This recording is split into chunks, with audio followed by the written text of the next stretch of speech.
이사야 61장 1절에서 3절 말씀까지입니다.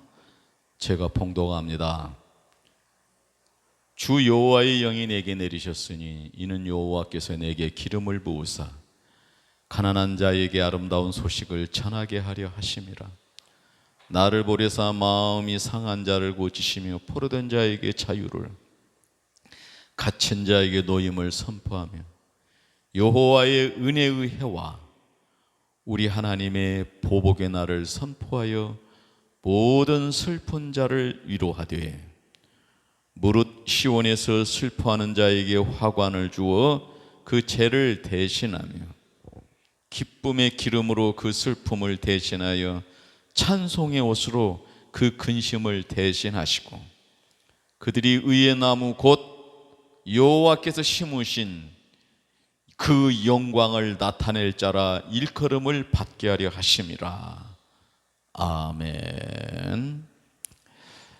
오늘 본문 말씀은 장차 오실 메시아에 관한 그 예언적 말씀입니다. 오늘 말씀에 보니까 주 여호와의 영이 내리셨다. 누구에게 내리시냐면은 메시아 위에 임하시는 것입니다.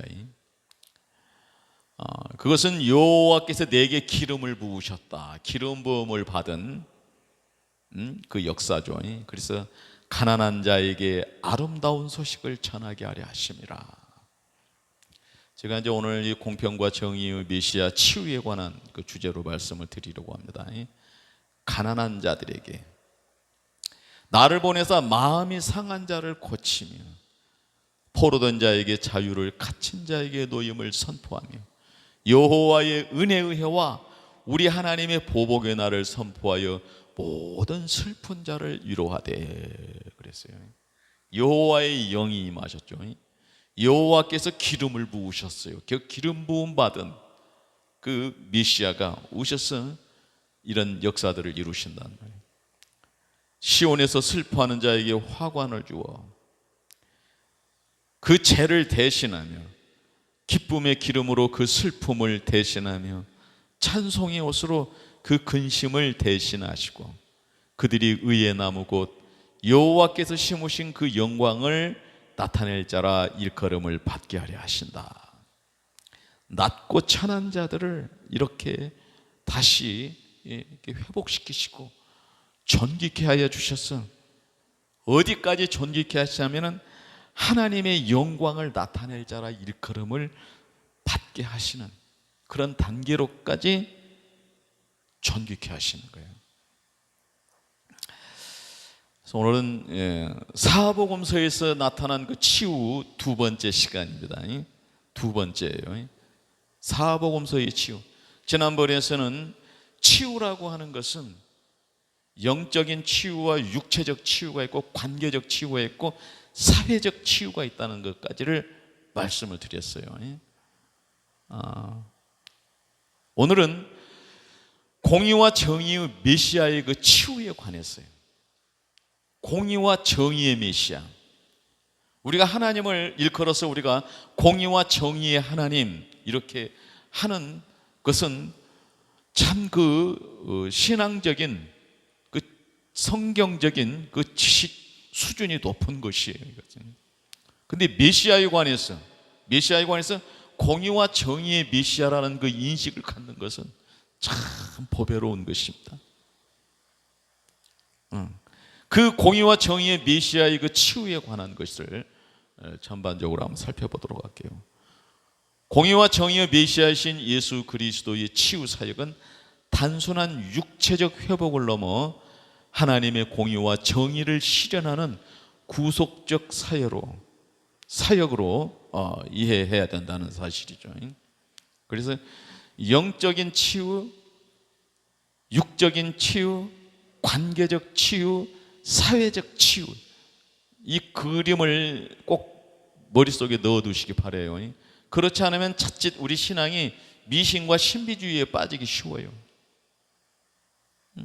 자칫 교회에 오는 것하고 저 점집에 가는 것하고 절간에 가는 것하고 구분이 안 가게 되는 거예요. 자칫 목사님이 샤먼으로 이렇게 목사, 목회자와 샤먼이 구분이 안 되는 이런 혼란에 빠지게 돼요. 우리는 알고 있어요. 우리는 알고 있어요. 그러나 우리가 미혹이죠. 그 유혹에 끌려가는 거예요. 그릇된 신앙으로 미신과 신비주의로 빠지는 거예요. 교회에 오는 것을, 교회 와서 목사님을 샤먼 대하듯이 그렇게 하면 안 돼요. 또 목회자들도 역시 마찬가지로 자기 자신이 무슨 샤먼인 양 뭐 그렇게 하면 안 되는 것이죠. 이는 성경에서 예언된 메시아의 역할과 깊이 연결되어 억눌린 자를 회복시키시고 하나님의 나라를 확장하는 표징으로 나타납니다. 첫 번째로 공의와 정의의 메시아로서 예수님의 치유에 대해서 한번 살펴보는 거예요. 예수님께서는 단순히 병을 고치시는 분이 아니라 하나님의 공의와 정의를 실현하는 메시아로 오셨습니다.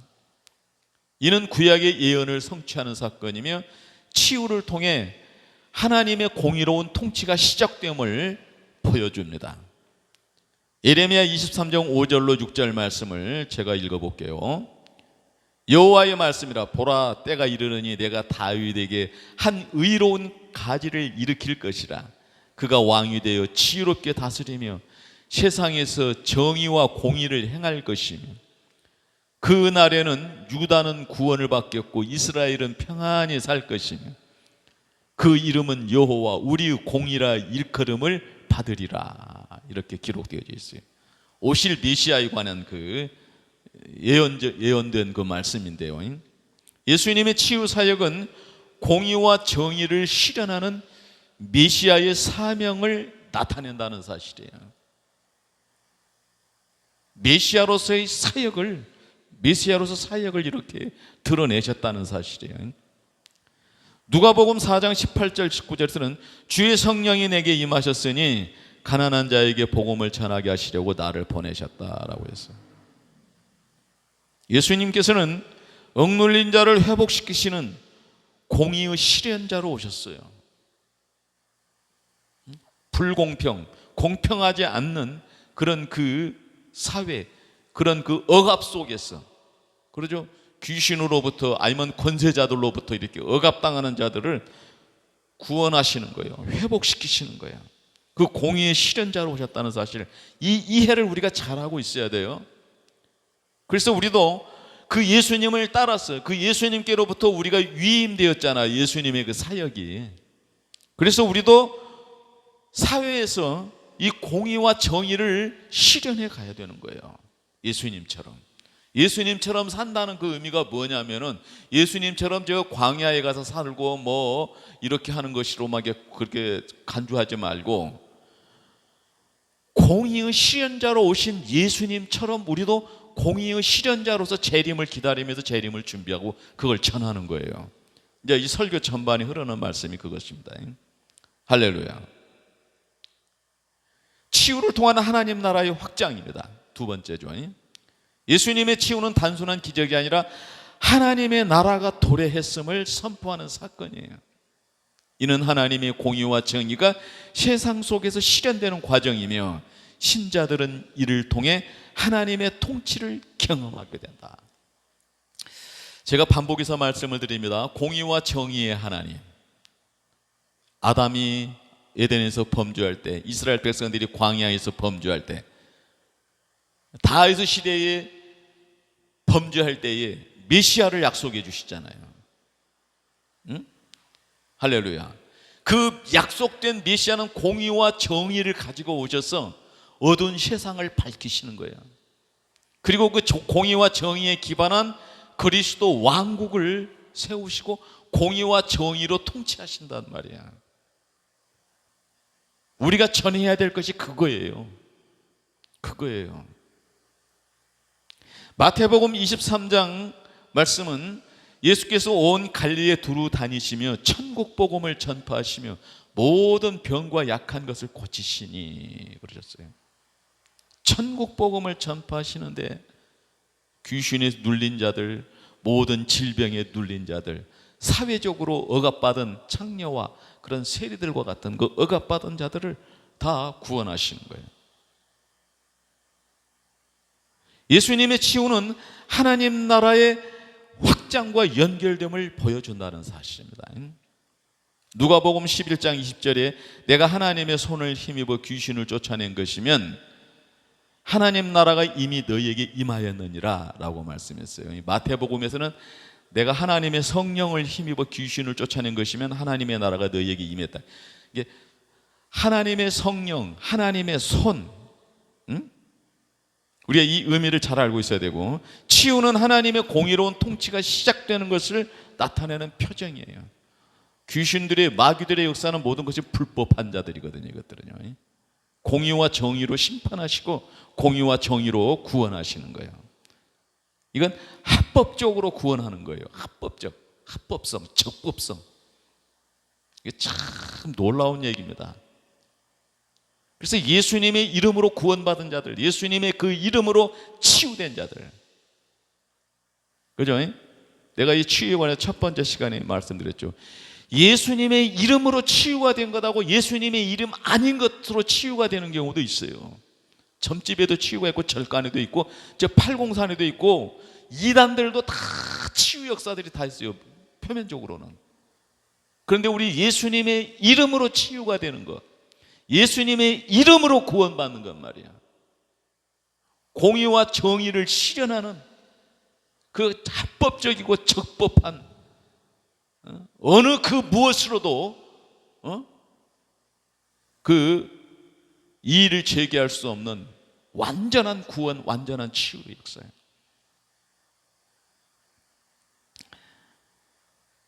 치유는 하나님의 공의로운 통치가 시작되는 표징이에요. 할렐루야. 만약에 공의롭지 못하고 정의롭지 못하면요, 그것은 다 무효가 되는 것입니다. 지금 현재 우리나라의 그 정치적인 상황이 다 그렇잖아요. 지금 보수 진보를 가릴 것 없이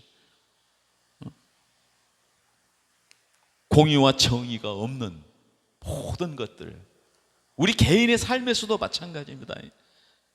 우리 성도들의 삶은 이 가치관이 열려야 됩니다. 이 가치관이 삶의 중심이 되어야 됩니다. 삶에서 드러나야 됩니다. 솟아나야 됩니다. 생명수로 솟아나야 됩니다. 그래야 성도의 삶을 통해서 교회의 모든 그 존재하는 그 이유를 통해서 하나님의 영광이 드러날 수 있는 거예요.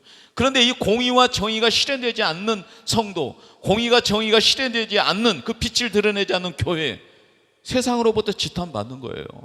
웃음거리가 되는 거예요.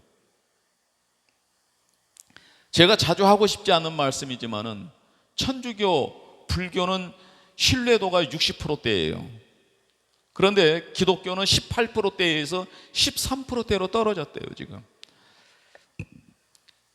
우리가 하나님에 대해서 알아야 됩니다. 우리가 하나님을 알고 믿어야 됩니다.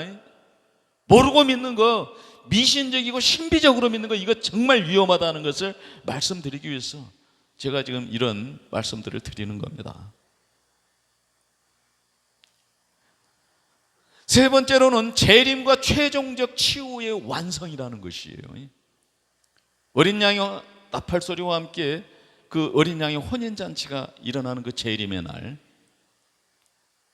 그때는 모든 치유가 완성되는, 천국이 완성되는 거예요. 예수님의 재림은 하나님의 공의와 정의가 완전히 실현되는 사건이며, 이는 최종적인 심판과 하나님 나라의 완성을 의미합니다. 궁극적으로 모든 질병과 고통이 사라지고 완전한 치유가 이루어질 것입니다.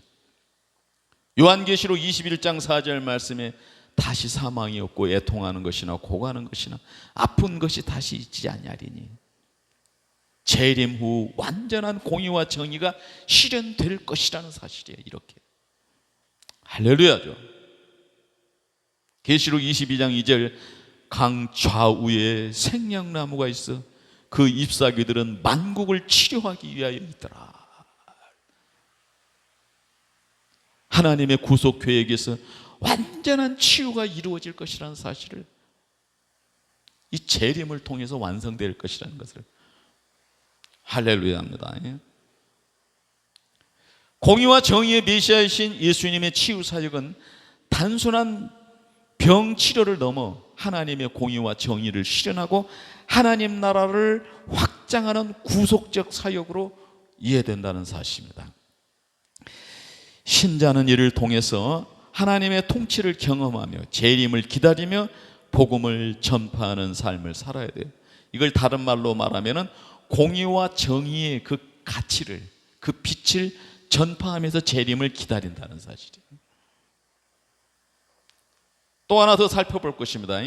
공의와 정의의 메시아를 따르는 백성들이 재림을 기다리는 것에 관해서 이제 공의와 정의의 메시아를 따르는 백성들이 재림을 기다린다.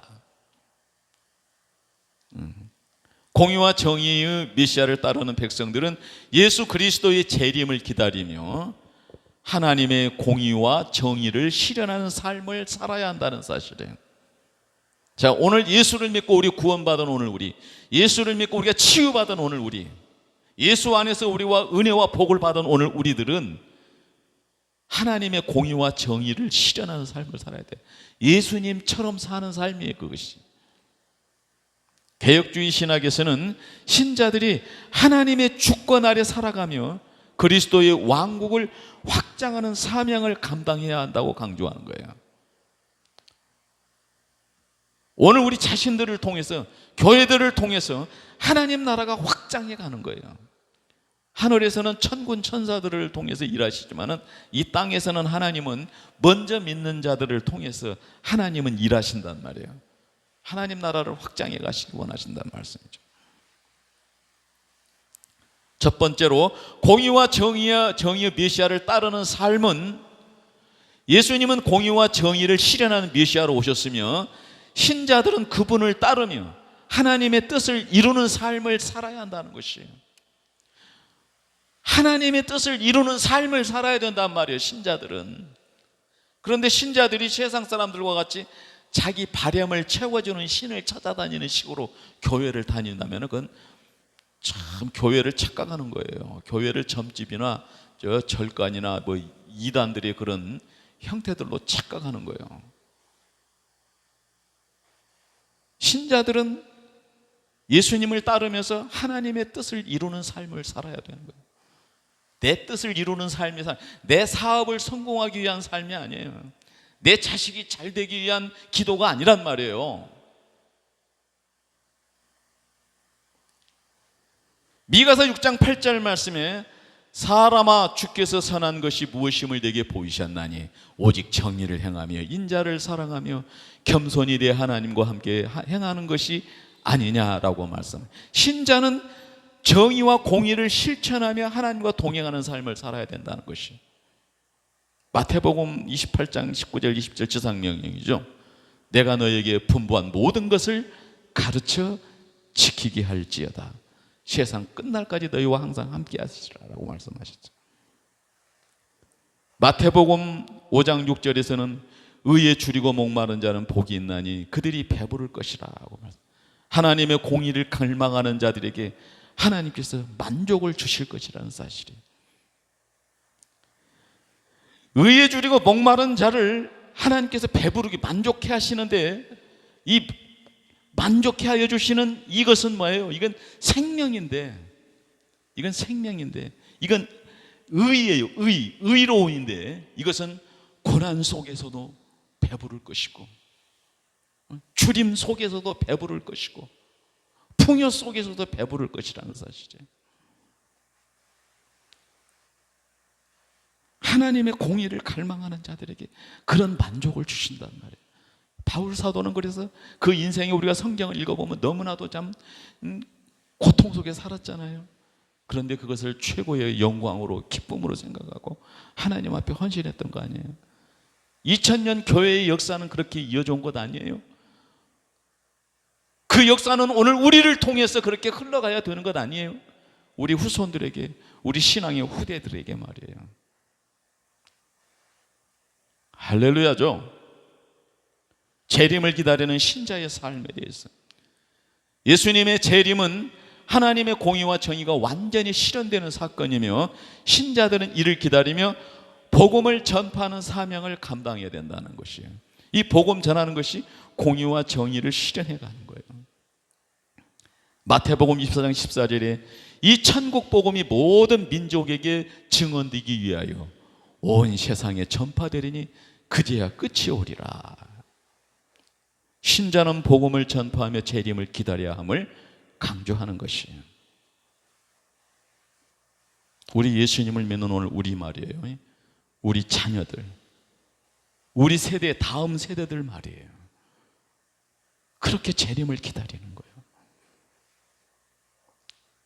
데살로니가전서 5장 6절, 그러므로 우리는 다른 이들과 같이 자지 말고 오직 깨어 정신을 차릴지라. 신자는 재림을 기다리며 깨어있는 삶을 살아야 되는, 정신 똑바로 차려야 됩니다. 교회를 점집으로 착각하거나 절간으로 착각하면 안 돼요. 응? 그런 식으로 이제 이단들이 하는 그런 식으로 그렇게 하면 안 돼요.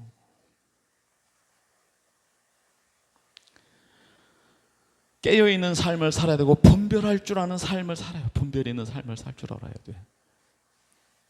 헌금하고 복 받아라. 헌금하고 축복 받아라. 그렇죠?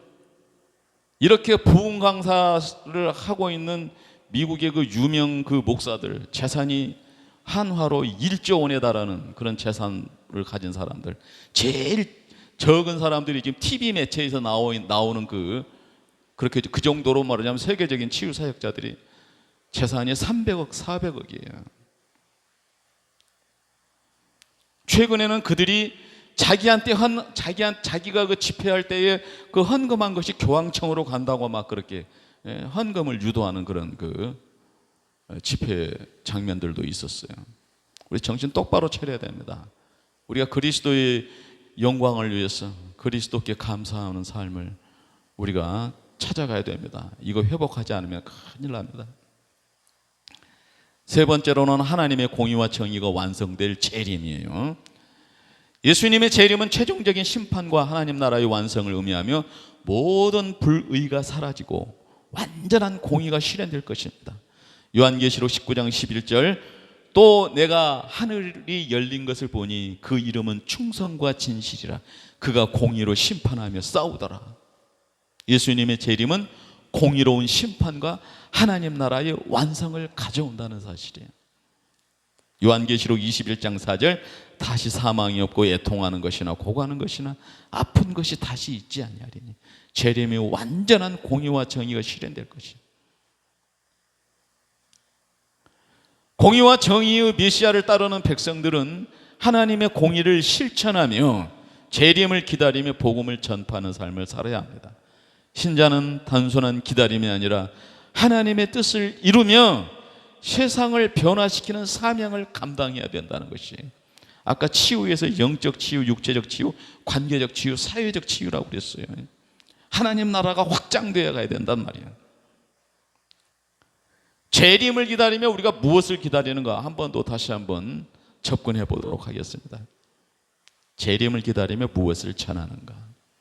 재림을 기다리는 신자들은 하나님의 공의와 정의를 실현하며 복음을 전파하는 사명을 감당해야 한다고 말씀드렸습니다.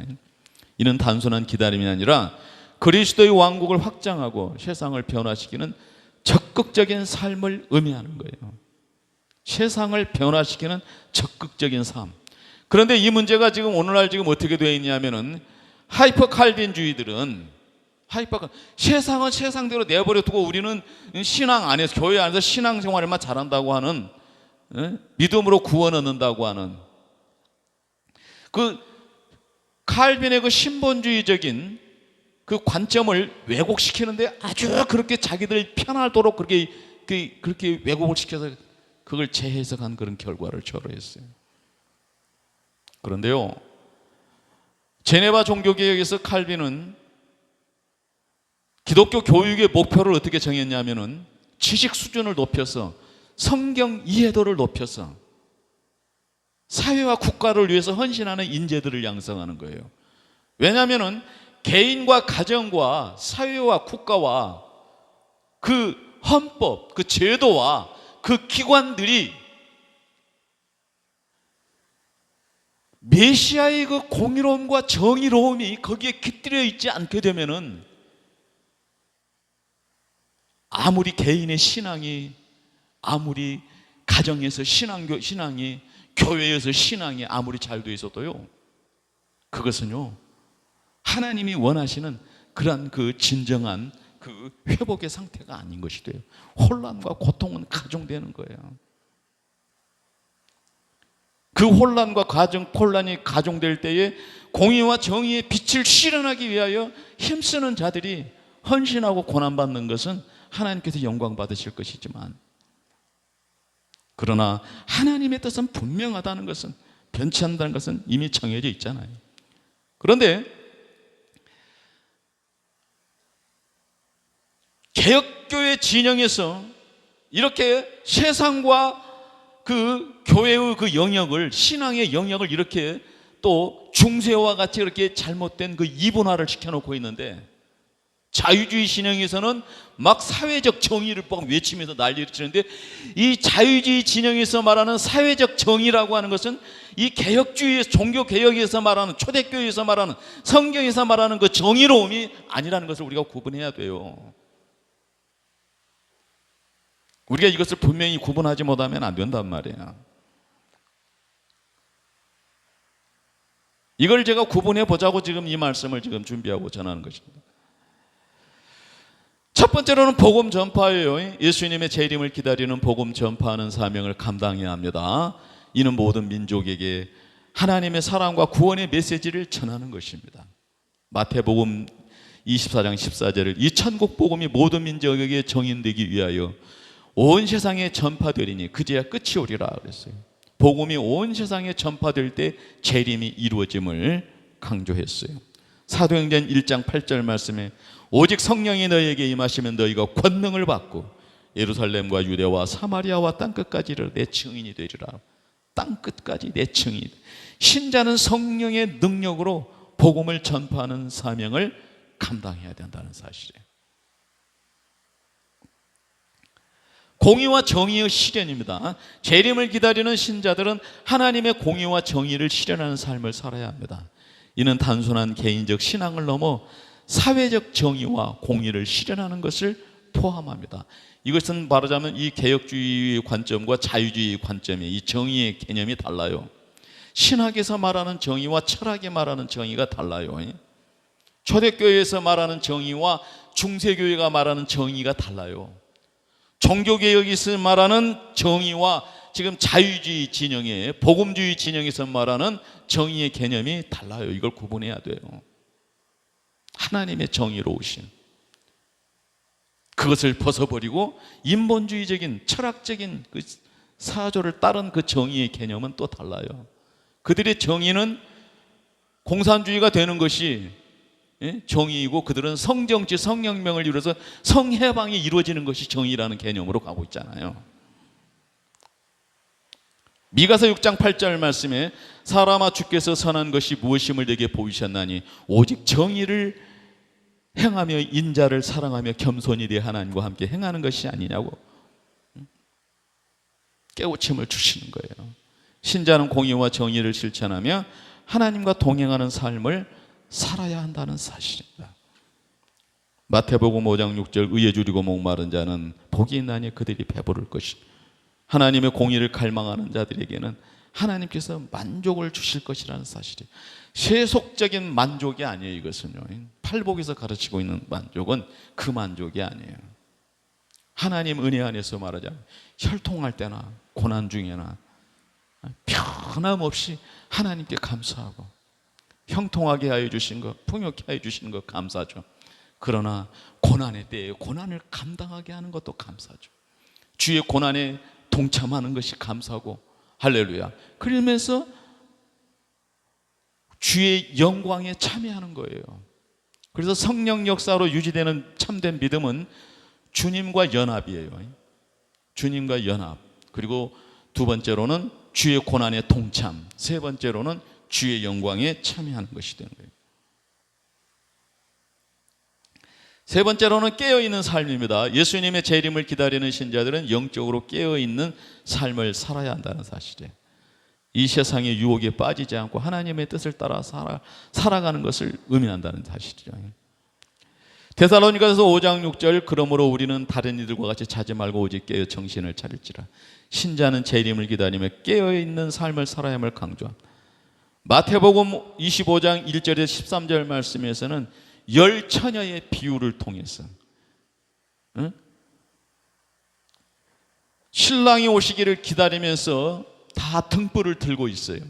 그런데 신랑이 늦게 올지도 몰라요. 그건 예측할 수가 없어요. 그건 하나님만 아시기 때문에. 그렇기 때문에 지혜로운 자들은 뭐예요? 기름을 따로 기름통을 더 준비해 두었다라는 사실이에요. 그래, 이 기름통을 준비하지 않는 자들은 신랑이 늦게 오므로 기름이 다 떨어져서 불이 다 꺼졌어요. 그런데 기름통을 예비한 자들은 신랑이 늦게 오시는데 기름통을 들고 있었다는 사실이에요. 재림을 준비하며 신앙을 유지함이 여기에 지혜가 있는 거예요. 할렐루야죠. 형통할 때만 감사가 아니라 고난 중에도 감사해요. 형통할 때만 하나님을 영화롭게 하는 것이 아니라 고난을 통해서도 하나님을 영화롭게 하는, 그것이 참된 것이라고 가르쳐 주시는 거예요. 재림을 기다리는 신자들은 복음을 전파하며 하나님의 공의와 정의를 실현하고 깨어있는 삶을 살아야 합니다. 이는 단순한 기다림이 아니라 하나님의 뜻을 이루며 세상을 변화시키는 적극적인 사명을 감당하는 것이 있어요. 감당하는 것이. 이럴 수 있으려면 우리가 형통할 때만 하나님을 감사하는 것이 아니라 고난 중에도 그 예수님이 받으신 고난에 참여해서 예두심이 받으신 그 고난에 함께 고난을 받을 수 있도록 그렇게 선택해주고 구별해준 것에 대한 감사, 그것으로서 하나님을 영화롭게 함, 이 수준에 도달해야 된단 말이에요. 재림의 날 받게 될 것에 관한 자, 그 상급에 관한 얘기죠. 재림의 날 무엇을 받게 될 것인가 하는 거예요. 예수 그리스도의 재림의 날에는 신자들이 하나님의 공의와 정의가 완전히 실현되는 순간을 맞이하게 됩니다. 개혁주의 신학에서는 재림을 최종적인 심판과 하나님 나라의 완성으로 이해하며 신자들은 다음과 같이 은혜를 받게 됩니다. 완전한 구원과 영광스러운 몸을, 재림의 날 신자들은 완전한 구원을 경험하게 되며 영광스러운 몸으로 변화되는 것이에요. 예수님이 부활하신 그 부활체이신 그 예수님 있잖아요. 그렇게 고린도전서 15장 51절 보라 내가 너희에게 비밀을 말하노니 우리가 다 잠잘 것이 아니요 마지막 나팔의 순식간에 후련히 변화하리니 라고 말씀하셨어요. 신자들은 영광스러운 몸으로 변화되어 하나님과 함께 영원히 살게 됨을 강조합니다. 빌립보서 3장 21절 그가 만물을 자기에게 복종하게 하실 수 있는 그 능력으로 우리의 낮은 몸을 자기 영광의 몸의 형체와 같이 변하게 하시리라. 신자들은 예수님의 영광스러운 몸과 같이 변화될 것이라는 사실이에요. 할렐루야죠. 두 번째로는 하나님의 공의로운 심판이 있어요. 재림의 날에 곧 불의가 심판을 받고 하나님의 공의가 완전히 실현될 거예요. 심판이 반드시 따르게 돼요. 사도행전 17장에 아레오바고의 그 철학자들이 있잖아요. 에피쿠로스 학파와 스토아 학파들이 참 그 아레오바고 회당에서 그 논의되는 것들을 그렇게 사람들이 존중했고 거기서 판결한 것들을 그렇게 존중했고 그랬던 그들에게 가서 심판의 때가 온다, 죄에 대해서 심판의 때가 온다는 복음을 전하게 됐어요. 그랬더니 거기에서도 믿는 자들이 늘어나기 시작했어요. 심판의 때가 있다는 것을 아무리 지혜롭고 아무리 부유한 자들도 아무리 권세들이 높은 자들도 심판의 때가 있다는 것을 꼭 기억해야 돼요. 마태복음 25장 31절 32절 인자가 자기 영광으로 모든 천사와 함께 올 때 자기 영광의 보좌에 앉으리니 모든 민족을 그 앞에 모으고 각각 분별하기를 의로운 자와 불의한 자를 구별되는 최종적 심판이 이루어진 날이다. 기억해야 돼요. 우리가 따라합시다. 심판이 있다. 심판의 날이 있다. 새 하늘과 새 땅에서 영원한 삶입니다. 재림의 신자들은 새 하늘과 새 땅에서 하나님과 함께 영원히 살게 됩니다. 요한계시록 21장 4절 다시 사망이 없고 애통하는 것이나 고가는 것이나 아픈 것이 다시 있지 아니하리니 모든 고통과 슬픔이 사라지고 완전한 평화가 임할 것이라는 사실. 요한계시록 22장 2절 말씀에 강 좌우에 생명나무가 있어 그 잎사귀들은 만국을 치료하기 위하여 있더라. 완전한 치유와 회복이 이루어질 것이라는 사실. 재림의 날의 신자들은 완전한 구원과 영광스러운 몸을 받으며 하나님의 공의로운 심판을 경험하고 새 하늘과 새 땅에서 영원한 삶을 누리게 돼요. 이는 하나님의 공의와 정의가 완전히 실현되는 순간이며 신자들은 이를 기다리며 복음을 전파하고 하나님의 나라를 확장하는 삶을 살아야 한다는 사실입니다. 영원한 영광의 나라는 무엇이냐? 영원한 영광의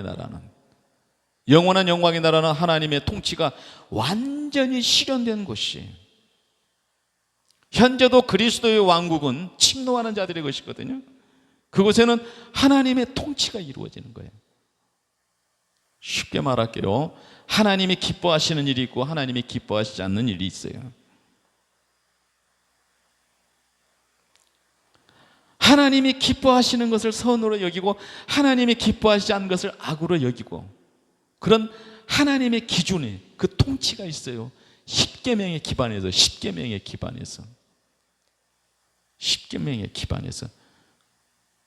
공평과 정의로움으로, 평등이 아니에요. 평등 아닙니다. 평등 아니에요. 공평과 정의로우신 하나님이시에요. 평등이라고 하는 말 주장을 하려면 거기서는 하나님을 굳이 인정할 필요가 없는 곳이죠. 그것은 평등을 말하는 곳은. 그러나 공평한 정의로움, 이걸 우리가 기억해야 돼요.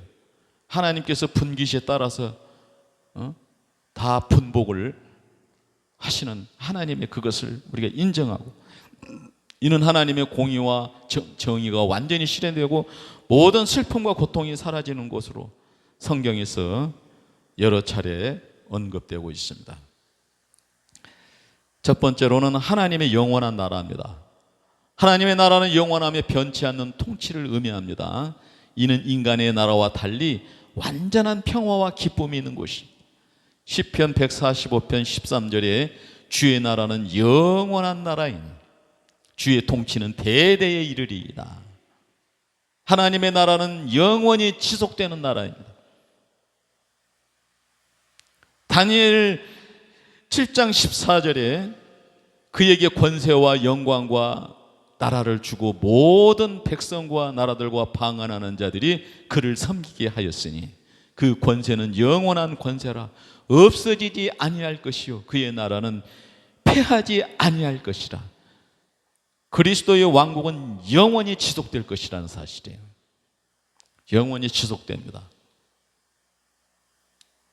그러니까 이러한 그 말씀적인 체계에 기반한 신학은 윤리를 말해요. 그런데 이 말씀이 아닌 인간의 이성으로 집약된 그 철학은 상황 윤리를 말하는 거예요. 신학은 윤리예요. 변하지 않아요. 철학은 뭐예요? 상황 윤리예요. 변하는 거예요. 모든 상황과 시대별로 변하는 윤리. 우리가 그런 하나님의 가치를 우리가 거기서 찾을 수 없어요. 그것은 없어요. 두 번째로 새하늘과 새 땅입니다. 영원한 영광의 나라는 새하늘과 새 땅에서 완전히 실현됩니다. 이는 신자들이 궁극적으로 거할 곳이며 모든 고통과 슬픔이 사라지는 것입니다. 요한계시록 21장 1절로 4절 말씀에 내가 또 새 하늘과 새 땅을 보니 하나님께서 저희와 함께 계세요. 모든 눈물을 그 눈에서 닦아주시니 다시는 사망이 없고 애통하는 것이나 고고하는 것이나 아픈 것이 다시 있지 아니하리니 새하늘과 새 땅에 완전한 회복과 평화가 이루어지는 거예요. 요한계시록 22장 2절에 광좌우에 생명나무가 있어 그 잎사귀들은 만국을 치료하기 위하여 있더라. 완전한 치유와 회복이 이루어질 것이라는 사실. 오늘도 우리가 그리스도의 왕국 하나님 나라에 우리가 침노하는 자들은요, 이 생명나무의 그 잎사귀가 만국을 치료하는 그 은혜를 우리가 입는 거예요. 그 은혜 안에서 우리가 사는 것이란 말이에요. 그러므로 우리 자신들을 삶과 깨어 경성하고 하나님 앞에 회개하고 새롭게 순종하는 성숙, 성화를 이루어야 되는 거예요. 그러나 때로는 질병을 통해서도 영광 받으시는 하나님이세요. 망하는 걸 통해서도 세상 사람들은 망했다고 생각하지만 그걸 통해서도 영광을 받으시는 하나님이세요. 우리가 그걸 기억해야 돼요. 세 번째로 그리스도의 재림과 영광의 나라죠. 예수님의 재림은 영원한 영광의 나라가 완전히 실현되는 순간입니다. 신자들은 그날에서 하나님과 함께 영원히 살게 됩니다. 요한계시록 19장 11절 또 내가 새하늘과 내가 하늘이 열린 것을 보니 그 이름은 충성과 진실이라 그가 공의로 심판하며 싸우더라. 예수님의 재림은 공의로운 심판과 하나님 나라의 완성을 가져오는 것을 강조하고 있어요. 마태복음 25장 34절에 그때의 임금이 그 오른편에 있는 자들에게 이르되 내 아버지께 복을 받은 자들이여 나와 창세로부터 너희를 위하여 예비된 나라를 상속받으라. 신자들은 하나님께서 예비하신 영원한 나라를 상속받게 됩니다.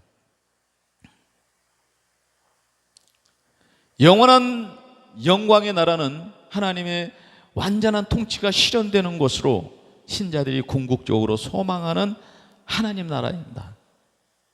이는 새하늘과 새 땅에서 완전히 이루어지며 모든 고통과 슬픔이 사라지고 신자들이 하나님과 함께 영원히 거하는 곳입니다. 영원한 영광의 나라의 현재적 요소예요. 현재적 요소. 현재는 지금 그리스도의 왕국이에요. 침노하는 자들이 들어가는 곳이에요. 이것을 아는 자들과 모르는 자들이 있어요. 침노하여 그 그리스도의 왕국을 차지한 자들이 있고 그걸 모르고 그리스도의 왕국에 속하지 않는 자들이 있어요. 이 현재적 요소를 살펴보자는 말이에요. 영원한 영광의 나라는 단순한 미래에만 존재하는 것이 아니라 현재적 요소를 포함합니다. 이미 신자들의 삶 속에 부분적으로 실현되고 있습니다. 개혁주의 신학에서 이를 이미 그러나 아직 완성되지 않은 개념으로 설명했어요. 하나님 나라는 이미 도래했어요. 그러나 그 하나님의 나라는 완성되지 않았어요. 완성되는 날은 재림의 날이에요. 하나님의 나라가 예수 그리스도의 오심으로 시작되었지만 재림을 통해 완전히 이루어질 것이라고 보는 거예요. 이게 중요합니다. 이거 하나님의 통치와 인재죠. 하나님의 나라는 단순히 미래의 천국이 아니라 현재 신자들의 삶 속에서 하나님의 통치가 이루어지고 있어요. 예수님께서는 하나님 나라가 이미 임했음을 선언했어요. 그래서 회개할 것을 촉구한 것입니다. 누가복음 17장 20절 21절 하나님의 나라는 볼 수 있게 임하는 것이 아니요 하나님의 나라는 너희 안에 있느니라 라고 말씀했어요. 내 안에 있느니라가 아니라 너희 안에 있다고 말씀하시는 거예요. 예수님이 두 사람이 기도한 것을 이루어 주신다고 그러죠. 두 사람이 내 이름으로 기도할 때 이루어 주신다고 그러고 두세 사람이 모인 곳에 함께 하신다고 말씀하셨죠. 우리 믿음이라는 것은 그 개념이라는 것을 항상 기억해야 돼요. 관계적 이것이 더 발전되면 사회적으로 할렐루야 세상에 빛된 소금된 사명으로 할렐루야입니다. 하나님의 나라는 신자의 삶과 공동체 속에서 현재적으로 실현됨을 강조해 주고 있어요. 마태복음 12장 28절 말씀에 내가 하나님의 성령을 힘입어 귀신을 쫓아낸 것이면 하나님의 나라가 너희에게 이미 임하였느니라. 이거 우리가 성령의 인도하심 따라 예배드리는 삶을 살고 있죠. 신앙생활을 하는 것이죠. 성령을 힘입어서 하는 것, 하나님의 나라가 임하는 것이죠. 예수님의 사역을 통해 하나님의 나라가 이미 시작되었어요.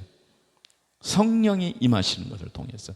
예수님을 통해 임하셨죠. 예수님에게 임하셨죠. 마가의 다락방에 임하셨죠. 2000년 역사는 성령의 임하심의 역사로 이어져 오는 거예요. 여기 성령운동적 은사주의자들과는 또 성향이 다른 거 우리가 또 말씀 안 드려도 아시겠죠. 성령을 통한 변화와 치유입니다. 하나님의 나라는 성령 역사 속에서 신자들의 삶을 변화시키고 치유하는 과정을 포함한다는 사실이에요. 신자들은 성령을 통해 거듭나며 하나님 나라를 현재적으로 경험한다.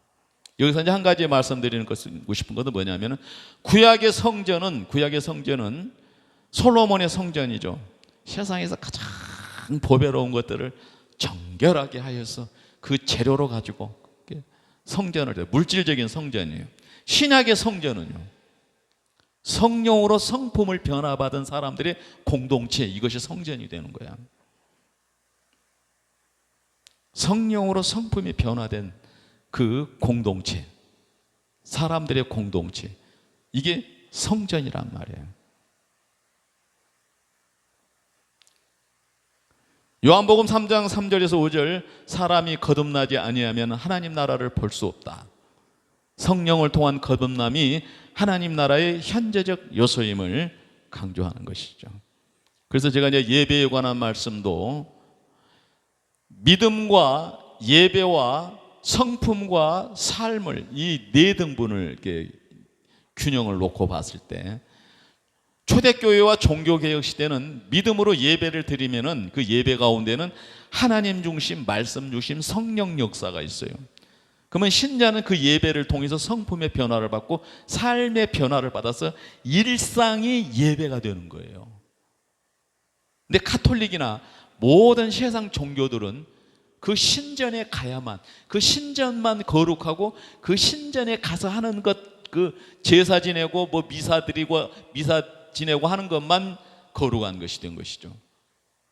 그런데 초대교회와 종교개혁은 성경의 가르침대로 일상생활이 예배, 일상생활까지가 예배예요. 구약의 제사 규범도 마찬가지예요. 정결한 삶을 살지 않는 자들은 제사 전에 정결례를 행하지 않는 것들은 하나님이 받으시지 않는 거예요. 오히려 진노를 받았습니다. 로마서 14장 17절, 하나님의 나라는 먹는 것과 마시는 것이 아니고 오직 성령 안에서 의와 평강과 희락이라.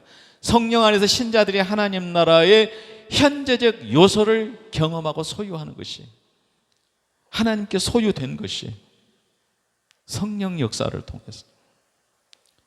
세 번째로는 공동체 속에서 실현되는 하나님 나라입니다. 하나님의 나라는 신자들의 공동체 속에서 실현되며 사랑과 정의와 평화가 이루어지는 곳입니다. 이는 교회와 신앙 공동체를 통해 드러납니다. 에베소서 2장 19절 22절에 보면 너희는 하나님의 권속이라 너희도 성령 안에서 하나님의 거하실 처소가 되기 위하여 함께 지어져 가느니라 라고 말하고, 성령 안에서 하나님의 처소가 되기 위하여 함께 지어져 간다. 재림의 날 완성되기 위하여 그렇게 지어져 가고 있다는 말이에요. 교회 공동체가 하나님 나라의 현재적 요소임을 강조하는 것입니다.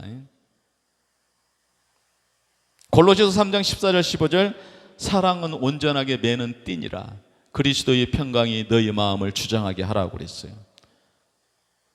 신자들은 삶 속에서 하나님의 나라의 평화와 사랑이 실현됨을 나타내주고 있는 말씀이에요.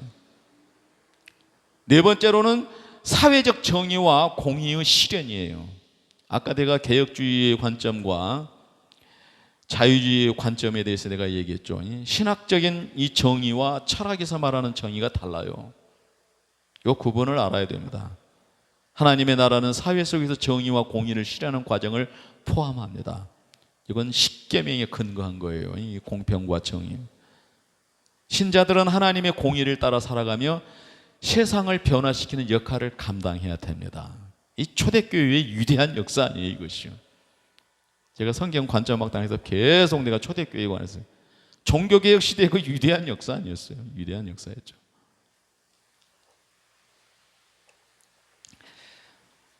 미가서 6장 8절 오직 정의를 행하며 인자를 사랑하며 겸손히 대해 하나님과 함께 행하는 것이 아니야. 하나님의 공의와 정의를 실천하는 것이 하나님 나라의 현재적 요소임을 강조해 주고 있어요. 공의와 정의를 실천하는 것이 하나님 나라의 현재적 요소이다. 마태복음 5장 6절 말씀에 의에 줄이고 목마른 자는 복이 있나니 그들이 배부를 것이며 하나님의 공의를 갈망하는 삶이 하나님 나라의 현재적 요소인 것을 우리가 알 수 있어요. 평안하다, 형통할 때만 하나님께 감사드리고 만족하는 것이 아니라 여기서 말하는 의에 줄이는 것은 하나님의 의를 위하여 살아가려면 고난을 받게 되어 있어요. 예수님과 같이, 바울 사도와 같이, 2000년 역사 속에 있었던 순교자들과 같이 2000년 역사 속의 고난 속에서 교회의 생명을 유지해 오신 그 우리 선진들과 같이 고난을 받게 되어 있어요. 그 고난 속에서도 감사할 수 있고 그 고난 속에서 하나님의 영광을 위해서 헌신하고 그 열매를 맺는 그 역사를, 이것이 하나님의 나라의 현재적 요소라는 것이에요. 영원한 영광의 나라는 단순한 미래에만 존재하는 것이 아니라 현재 신자들의 삶 속에서 부분적으로 실현되고 있어요. 이는 하나님의 통치, 성령의 역사, 공동체 속에서 사랑과 평화 그리고 사회적 정의 실현을 통해 나타납니다. 신자들은 이를 경험하며 그리스도의 재림을 기다리며 하나님 나라를 확장하는 삶을 살아야 됩니다. 하나님 나라를 확장하는 삶을.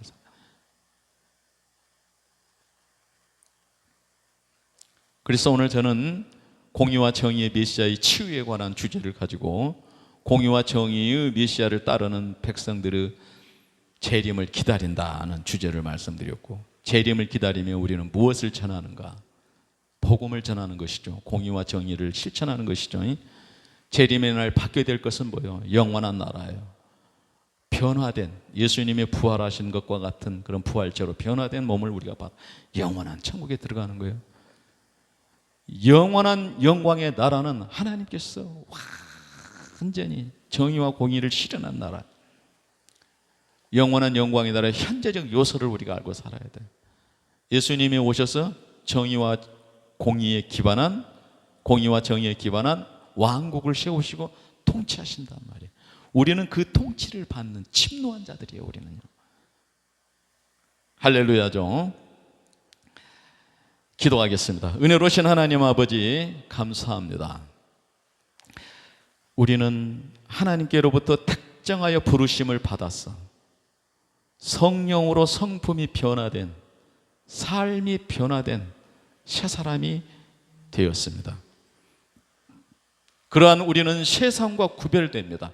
모든 가치관이 성경에서 하나님이 말씀하여 주신 가치관과 세상에서 사람들이 말하는 그 가치관과 그 도덕률과는 엄연히 차이가 있습니다. 그 결과도 엄연히 차이가 있습니다. 우리는 이것을 구분하고 하나님께서 이루실 그 뜻을 우리는 받들어 섬기며 그 뜻을 믿고 나아갑니다. 형통할 때나 고난이 있을 때나 하나님께 감사하고 그 하나님을 영화롭게 하기 위한 그 자리에 우리는 늘 있습니다.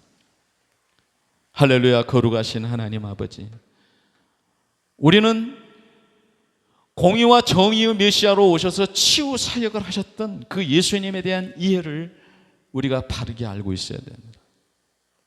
그래서 우리는 그 예수님을 믿을 때에 우리가 받게 될 그 치유와 회복, 성품의 변화, 삶의 변화, 이 동력이 세상의 소금과 빛이 되어서 어두운 세상을 밝히는 등대가 되고 어둠에 방황하는 자들을 빛 가운데로 인도할 수 있는 그런 예수 그리스도께로부터 위임받은 권세를, 사역을 행하고 있는, 그러면서 재림의 날 완성될 그날을 바라보며 그 정의와 공의의 메시아를 우리가 닮아 그 공의와 정의를 실현하고 실천하며 전하며 살아가야 할 때, 오늘 이 시대에 먼저 믿은 우리들이 할렐루야 참된 가치를 가지고 나아갈 수 있으려면 분명하고 확실한 확신에 거해야 되는 것을